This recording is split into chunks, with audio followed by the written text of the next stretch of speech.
ยูเครนเดินหน้าเรียกร้องสหรัฐให้ยอมอนุญาตให้ใช้อาวุธของสหรัฐโจมตีเข้าไปในดินแดนของรัสเซียพร้อมย้ำว่ายูเครนจะก้าวหน้าไปได้มากกว่านี้หากสหรัฐไม่ห้ามการใช้อาวุธโจมตีรัสเซียทำประธานสภาสหรัฐรวมถึงสวและสสต่างออกมาแสดงความเห็นด้วยกับข้อเรียกร้องดังกล่าว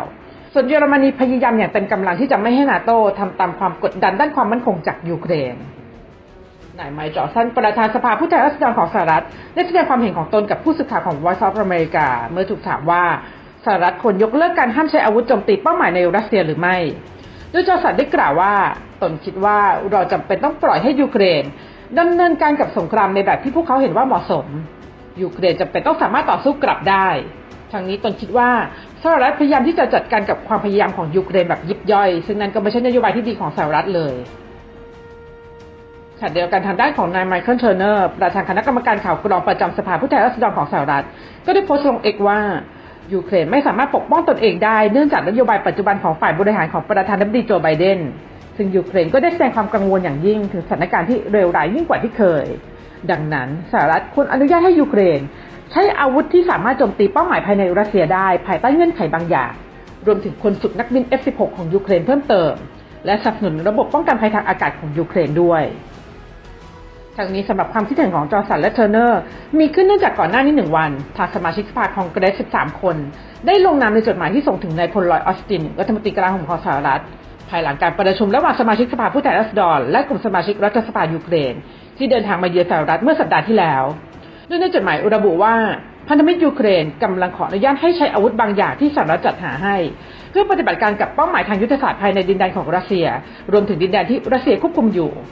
มันเป็นเรื่องที่จำเป็นอย่างยิ่งที่ฝ่ายบริหารของไบเดนจะอนุญาตให้ผู้บัญชาการของยูเครนได้รับความสามารถในการปฏิบัติการเต็มรูปแบบเพื่อตอบสนองต่อการโจมตีของรัสเซียได้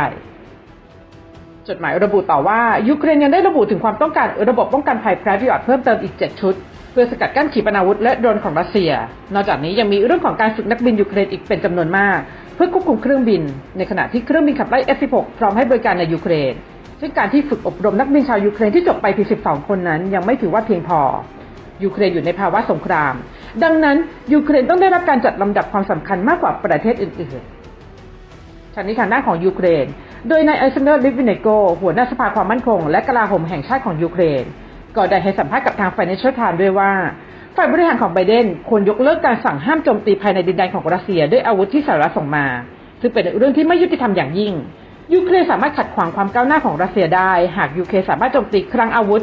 ศูนย์กลางการขนส่งและโรงกลั่นน้ำมันที่อยู่ลึกเข้าไปในรัสเซียโดยขีปนาวุธพิสัยไกลและอาวุธอื่นๆของสหรัฐอย่างไรก็ดีนอกเหนือจากที่ยูเครนพยายามที่จะกดดันสหรัฐให้อนุญาตการใช้อาวุธเข้าไปในดินแดนของรัสเซียแล้วยูเครนยังได้พยายามที่จะกดดันนาโต้ให้จัดตั้งเขตห้ามบินทั่วทั้งประเทศของยูเครนด้วย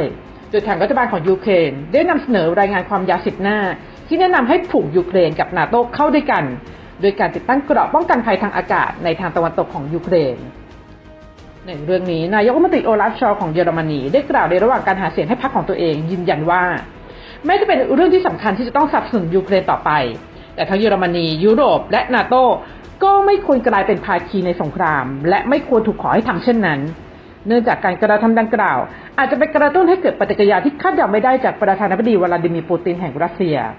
ขณะที่โฆษกรัฐบาลกลางของเยอรมนีก็ย้ำด้วยเช่นกันว่า